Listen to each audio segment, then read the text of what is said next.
இப்போதைக்கு மார்க்கெட் வந்து இந்த பிரேக் அவுட் ஸோனை கட் பண்ணி மேலே நிற்குதா. அப்போது இதில் புட் எடுத்தீங்கன்னு வச்சுருங்க. எந்த ஜோன்னா இந்த ஜோனில் சின்னதாக ஒரு ரிஜெக்ஷன் நடக்கும்.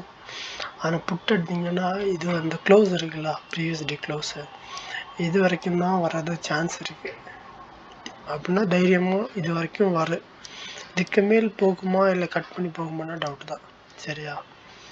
அப்போது நீங்கள் எதில் ஃபோக்கஸ் பண்ணணுன்னா, எகெயின் இந்த க்ளோசிங் ப்ரைஸ்க்கு இது கிட்ட வருதா இல்லை இந்த இடத்துல வருதா, இதில் எல்லாம் வந்துச்சுன்னா ஒரு ட்ரேட் எடுத்து இப்படி கட் பண்ணி இங்கே வரைக்கும் போகலாம். அப்படி இப்போவே இல்லை இங்கே போகுதுன்னா இதில் இந்த செல் எடுக்கலாம். இதில் செல் எடுத்து இதில் புக் பண்ணலாம் இந்த ரேஞ்சு. ஓகேவா? அவ்வளோதான்.